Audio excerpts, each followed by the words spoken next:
মমতা বন্দ্যোপাধ্যায় মাঝে মধ্যে ফ্যানেরা চলে এলেও ভাবেন মানব বোমা ছুটে আসছে, বিরোধীদের মানব বোমা।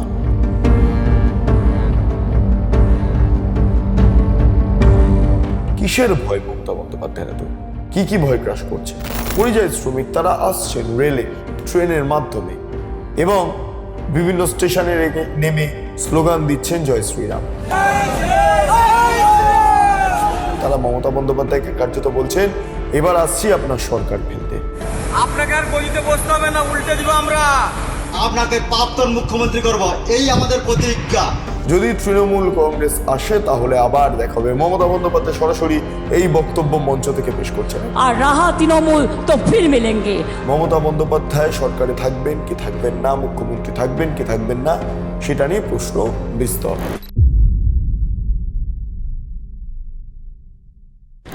দেখুন, এই নির্বাচনের পর তৃণমূল কংগ্রেস ক্ষমতায় থাকবে কি থাকবে না সেটা আমাদের জানা নেই, স্বাভাবিকভাবে আপনাদেরও জানা নেই। কিন্তু মমতা বন্দ্যোপাধ্যায় কিছুটা হয়তো জানতে পেরেছেন তার ভবিষ্যৎ কি হবে, তার রাজনৈতিক ভবিষ্যৎ কোন দিকে যেতে পারে মমতা বন্দ্যোপাধ্যায় বুঝতে পেরেছেন এবং সেই কারণের জন্য তিনি ভয় পাচ্ছেন। হ্যাঁ, কেউ তাকে প্রণাম করতে এলে তিনি ভয় পাচ্ছেন। একটা ছবি বা একটা ভিডিও বা ভিজুয়াল এই মুহূর্তে গোটা সোশ্যাল মিডিয়া জুড়ে ভাইরাল। আমি ফেসবুক দেখছিলাম, আমি এক্স হ্যান্ডেল দেখছিলাম, আমি ইউটিউব দেখছিলাম, প্রত্যেক কটা জায়গাতে একটা ভিডিও খুব ভাইরাল হয়ে গিয়েছে। মমতা বন্দ্যোপাধ্যায়কে একজন প্রণাম করতে আসছেন। নমস্কার দিদি, প্রণাম, কেমন আছেন? প্রণাম, আপনার একটু চরণ ধরিতে দিও গো আমারে। হ্যাঁ, চরণ ধরতে গিয়েছিলেন। সঙ্গে সঙ্গে মুখ্যমন্ত্রী 7 কদম 8 কদম পিছে চলে গেলেন এবং রীতিমতো বুকে হাত দিয়ে তার যে অভ্যন্তরে, তার যে অন্দরে একটা ভয় দানা বেঁধেছিল সেটা প্রকাশ করলেন। উফ, ভয় পেয়ে গিয়েছি। হ্যাঁ, একটা ছবি বা একটা ভিজুয়াল ভাইরাল হয়েছে। ভিজুয়ালটা এই মুহূর্তে চলছে, আপনারা দেখতে পাচ্ছেন। এক যুবক তড়িঘড়ি মমতা বন্দ্যোপাধ্যায়ের পা ছুতে গেলেন, প্রণাম করতে গেলেন। হ্যাঁ, মমতা বন্দ্যোপাধ্যায়কে মাঝে মধ্যেই এমন প্রচার করতে দেখলে প্রচুর মানুষজন তারা ছুটে যান, প্রণাম করতে যান। তৃণমূল কংগ্রেসের হার্ডকোর ফ্যান, রীতিমতো দিদিমণির হার্ডকোর ফ্যানেরা তারা মমতা বন্দ্যোপাধ্যায়কে এইভাবেই প্রণাম করতে যান, ছুতে যান। এবং কয়েকদিন আগে এইভাবেই এক তৃণমূল কংগ্রেস ফ্যান, মমতা বন্দ্যোপাধ্যায়ের ফ্যান, মমতা বন্দ্যোপাধ্যায়কে এবার প্রণাম করতে গিয়েছিলেন। মমতা বন্দ্যোপাধ্যায় কি করলেন? সোজা 2-3 পা পেছনে চলে গেলেন। 2-3 পা ভুল, 7-8 পা পেছনে চলে গেলেন এবং তারপর কি বলছেন? তারপর ভয় পেয়ে গিয়েছেন। তার চোখে মুখে আতঙ্কের ছাপ স্পষ্ট। হ্যাঁ, এমনই ভয় পেয়ে যাচ্ছেন তিনি, বারবার মনে করছেন বিরোধী কেউ, সেটা বিজেপি হতে পারে, সিপিএম হতে পারে, কংগ্রেস হতে পারে, আইএসএফ হতে পারে, জনতা উন্নয়ন পার্টি হতে পারে, বা আম জনতা উন্নয়ন পার্টিও হতে পারে, যে কেউ হতে পারে। মমতা বন্দ্যোপাধ্যায় ভাবছেন কোন একটা পার্টির ক্যাডার হয়তো চলে আসছেন তাকে প্রণাম করতে গিয়ে তার ক্ষতি করে দেবেন, হয়তো হিউম্যান বম বা মানব বোমা। হ্যাঁ, এমনটাই মমতা বন্দ্যোপাধ্যায় বিহেভিয়ার করলেন, ব্যবহার দেখালেন। তার আভ্যন্তরীণ যে চিন্তা ভাবনা তার বহিঃপ্রকাশ ঘটালেন এইভাবে ভয় পেয়ে। কিসের ভয় মমতা বন্দ্যোপাধ্যায় এত? কি ভয় গ্রাস করছে? হ্যাঁ, বিরোধীদের একটা অংশ, তারা মমতা বন্দ্যোপাধ্যায়কে পরাজিত করতে এই মুহূর্তে সক্রিয়। বিরোধীদের অংশ বলতে গেলে আইএসএফ অবশ্যই মুসলমান ভোটের একটা অংশ কেটে নিল, জনতা উন্নয়ন পার্টি মুসলমান ভোটের একটা অংশ কেটে নিল, আম জনতা উন্নয়ন পার্টি মুসলমান ভোটের একটা অংশ কেড়ে নিল, বিজেপি হিন্দু ভোটের বিস্তর অংশ কেড়ে নিল। তার পাশাপাশি কংগ্রেস, সিপিআইএম হিন্দু এবং মুসলমান ভোটের অনেক অংশ কেটে নিল। তারপরে এসআইআর হলো, এসআইআর এর জেরে 91 লক্ষ লোকের নাম বাদ চলে গেল। এই অবস্থায় প্রায় 35 লক্ষ মুসলমানের নাম বাদ গেল, 63 লক্ষ হিন্দুর নাম বাদ গেল, যার মধ্যে থেকে মমতা বন্দ্যোপাধ্যায়ের হাতে থাকা মুসলমান এবং হিন্দুরা বাদ চলে গেলেন। তাহলে এই অবস্থায় শিক্ষা দুর্নীতি, চাকরি দুর্নীতি, পরিযায়ী শ্রমিকদের দুরবস্থা, সমস্তটা মিলিয়ে মমতা বন্দ্যোপাধ্যায় বুঝতে পারছেন এই মুহূর্তে এত কাণ্ড যে পশ্চিমবঙ্গ জুড়ে ঘটে গিয়েছে, তার যে তাকে হয়তো 2026-এর এই বিধানসভা নির্বাচনে ভোগ করতে হতে পারে। তাই মমতা বন্দ্যোপাধ্যায় সভা শেষে বলছে, যদি আমরা আসি তাহলে আবার দেখা হবে, যদি তৃণমূল আবার ক্ষমতায় আসে তাহলে আবার দেখা হবে। ইয়েস, ইয়েস, তিনি বলছেন না এটা যে আমরা আবার আসবো এবং আবার আপনাদের দেখবো, আবার আপনাদের সাথে আমার দেখা হবে। যদি যদি ইফ ইফ অর্থাৎ যদি যদি আসি তাহলে আবার দেখা হবে, যদি তৃণমূল কংগ্রেস আসে তাহলে আবার দেখা হবে। মমতা বন্দ্যোপাধ্যায় সরাসরি এই বক্তব্য মঞ্চ থেকে পেশ করছেন। একবার শুনে নিন মমতা বন্দ্যোপাধ্যায় কি বললেন তার বক্তব্য শেষ করার সময়। জয় হিন্দ, বন্দে মাতরম, খোদা হাফেজ, জয় জহর, ইনশাল্লাহ, জয় বাংলা, জয় বাংলা, জয় বাংলা। আবার দেখা হবে, ফির মিলেঙ্গে, রাহে গুলশন তো ফুল খিলেঙ্গে, আর জ ফুল খিলেঙ্গে, আর রাহা তৃণমূল তো ফির মিলেঙ্গে। অনেক অনেক ধন্যবাদ, নমস্কার। আপনারা শুনলেন মমতা বন্দ্যোপাধ্যায়ের বক্তব্য। আবারও বললাম, যদি আসি, যদি তৃণমূল কংগ্রেস আসে তাহলে আবার দেখা হবে। গোটা বিষয়টা নিয়ে এই মুহূর্তে অমিত মালব্য তিনি এক্স হ্যান্ডেল পোস্টও করেছেন বিজেপির তরফে। অমিত মালব্য, আমার বেশ ইন্টারেস্টিং লাগলো এই পোস্টটা। মুখ্যমন্ত্রী মমতা বন্দ্যোপাধ্যায় তথা তৃণমূল সুপ্রিমো যদি শিওর না থাকেন তাহলে এই কথা বলবেন। যদি তিনি নিশ্চিত না থাকেন যে আমি জিতবো, আমি জিতবো, তাহলেই তিনি এই কথাটা বলবেন, এবং সেটাই তিনি বলেছেন। কেন কেন এরকম হচ্ছে, কেন মমতা বন্দ্যোপাধ্যায়ের সঙ্গে এরকম ঘটছে, কেন বললেন মমতা বন্দ্যোপাধ্যায়? সম্প্রতি সোশ্যাল মিডিয়া জুড়ে, এক্স হ্যান্ডেল জুড়ে বেশ কিছু ভিডিও ভাইরাল হচ্ছে। সেই ভিডিও কাদের? সেই ভিডিও পরিযায়ী শ্রমিকদের। ওড়িশা, উত্তরপ্রদেশ, বিহার, ঝাড়খণ্ড, তামিলনাড়ু, কেরল, বিভিন্ন জায়গা থেকে শ্রমজীবীরা যারা পরিযায়ী শ্রমিক তারা আসছেন রেলের, ট্রেনের মাধ্যমে, এবং বিভিন্ন স্টেশনে নেমে স্লোগান দিচ্ছেন জয় শ্রীরাম। ট্রেনের ভেতরে থেকে স্লোগান দিচ্ছেন জয় শ্রীরাম। ট্রেনে ভিড় একদম ঠাসা ঠাসা ভিড়। উত্তরপ্রদেশ থেকেও প্রচুর পরিযায়ী শ্রমিক এই মুহূর্তে মালদা মুর্শিদাবাদে প্রবেশ করে গিয়েছেন। এরপরে ওড়িশার একটি ভিডিও আমি পেলাম, সেইখানেও দেখা যাচ্ছে যারা পরিযায়ী শ্রমিকরা রয়েছেন তারা মমতা বন্দ্যোপাধ্যায়কে কার্যত বলছেন, এবার আসছি আপনার সরকার ফেলতে। হ্যাঁ, এই সমস্ত কথা পরিযায়ী শ্রমিকরা ব্যবহার করছেন।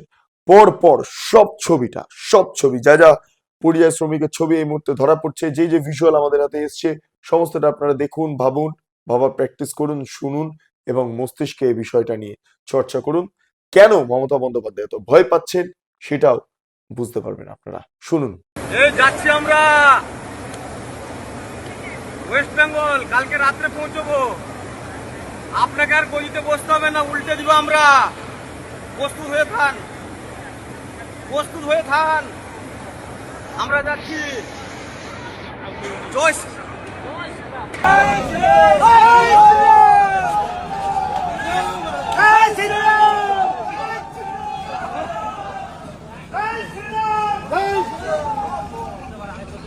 আগামীকাল আমরা বাস ধরবো, উড়িষ্যা থেকে যাব, আর গিয়ে আপনাকে প্রাক্তন মুখ্যমন্ত্রী করব, এই আমাদের প্রতিজ্ঞা। পরিবর্তন হবে তো? জয় শ্রীরাম। আপনারা দেখলেন, শুনলেন, বুঝলেন পরিযায়ী শ্রমিকদের বক্তব্য। এইবার বুঝতে পারছেন মমতা বন্দ্যোপাধ্যায় কেন বলছেন যদি আসি তাহলে আবার দেখা হবে। আবার দেখা হবে, ফির মিলেঙ্গে, রাহে গুলশন তো ফুল খিলেঙ্গে, আর জ ফুল খিলেঙ্গে, আর রাহা তৃণমূল তো ফির মিলেঙ্গে। অনেক অনেক ধন্যবাদ, নমস্কার।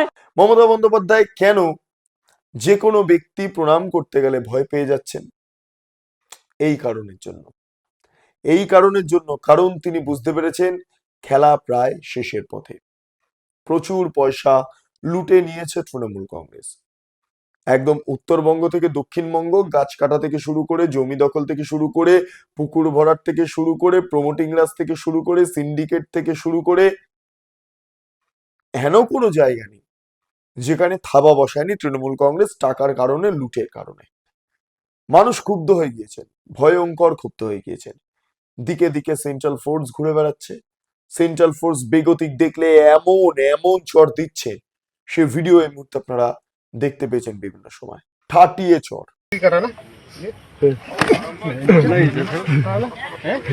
এইভাবে সেন্ট্রাল ফোর্স কাজ করতে শুরু করে দিয়েছে। অর্থাৎ সবটা মিলিয়ে যদি আমরা সামগ্রিক ছবিটা দেখি, মমতা বন্দ্যোপাধ্যায় বুঝতে পারছেন এই মুহূর্তে সরকারের টেকাটা দায় হয়ে যাবে, দায় হয়ে যাবে। সেই কারণে সময় শেষ হয়ে আসছে, শাসন ক্ষমতা শেষ হয়ে আসছে।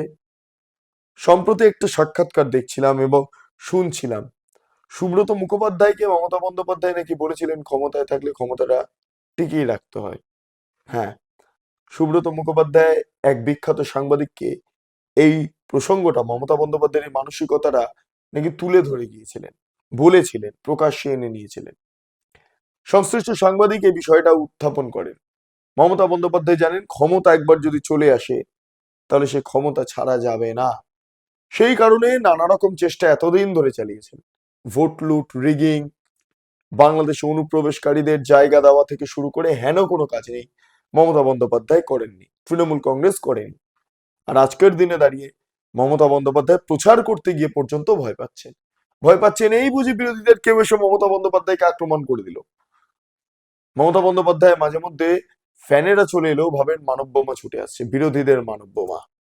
এবং এখানেই শেষ নয়, তিনি বলছেন, তিনি নির্দ্বিধায় বলছেন আবার যদি আসি তাহলে দেখা হবে। যদি যদি শব্দের ব্যবহার তখনই করা হয় যখন নিশ্চয়তা না থাকে, এবং সেটা তিনি করছেন। ফলে সবটা মিলিয়ে এই মুহূর্তে মমতা বন্দ্যোপাধ্যায় সরকারে থাকবেন কি থাকবেন না, মুখ্যমন্ত্রী থাকবেন কি থাকবেন না, সেটা নিয়ে প্রশ্ন বিস্তর, রাজনৈতিক মহলে আলোচনা তুঙ্গে। হয়তো মমতা বন্দ্যোপাধ্যায় নিজেই বুঝতে পেরেছেন থাকবেন না, তাই তিনি এই ধরনের কথা বলছেন।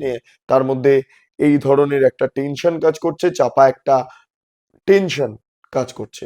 কারণ মমতা বন্দ্যোপাধ্যায় হারতে পারেন এটা দেখা গিয়েছে 2021 সালে নন্দীগ্রামে।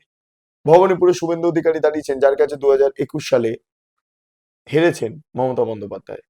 সেই ব্যক্তি আবার পাল্টা ভবানীপুরে দাঁড়িয়েছেন। মমতা বন্দ্যোপাধ্যায় জিতবেন কি হারবেন সেটা নিয়ে এখন সংশয়ে পড়ে গিয়েছেন। ফলে টেনশন, চাপা উত্তেজনা, চাপা একটা টেনশন, ইত্যাদি ইত্যাদি চাপ। ফলে সবটা মিলিয়ে রাজনৈতিক মহলে আলোচনা তুঙ্গে। কেন মমতা বন্দ্যোপাধ্যায় ভয় পাচ্ছেন? কেন মমতা বন্দ্যোপাধ্যায় বলছেন যদি আসি তাহলে দেখা হবে? কেন এই পরিযায়ী শ্রমিকরা এত ক্ষুব্ধ হয়ে গেলেন? এই সবটা নিয়ে এই মুহূর্তে আলোচনা তুঙ্গে। যাই হোক, মমতা বন্দ্যোপাধ্যায় এবারে কি সরকারে থাকছেন কি থাকছেন না, সেটা নিয়ে অবশ্যই আপনাদের মতামত সবার আগে শিরোধার্য। ফলে আপনারাই অবশ্যই আপনাদের কমেন্ট সেকশনে জানান যে আপনারা কি মনে করছেন, এবারে কি মমতা বন্দ্যোপাধ্যায় আর থাকবেন, সরকারে থাকবেন, মসনদে বসবেন, মমতা বন্দ্যোপাধ্যায়ের পার্টি আবার সরকারে আসবে, নাকি না এবারে পরিবর্তন ঘটবে? প্রত্যাবর্তন নয়, পরিবর্তন। ফলে কোন দিকে পাল্লা ভারী সেটা অবশ্যই আপনারা কমেন্ট সেকশনে জানান। ইতিমধ্যে আপনারা আমাদের কমিউনিটি যে ভোট, সেই ভোটে আপনারা আপনাদের নিজস্ব মতামত জানিয়েছেন। তবে এবারে আপনারা কমেন্ট সেকশনে জানান। আপনারা এতক্ষণ ধরে দেখছিলেন বেঙ্গল লিবার্টি। চ্যানেলটি অবশ্যই ভালো লাগলে লাইক করুন, সাবস্ক্রাইব করুন, শেয়ার করুন, বেল আইকন ক্লিক করুন www.bengalliberty.com। সেখানে ক্লিক করুন, সমস্ত খবর আপনাদের জন্য সাজানো রয়েছে। স্বাধীন, কাছেই এবং গেরিলা সাংবাদিকতার পাশে দাঁড়ান। অসংখ্য ধন্যবাদ।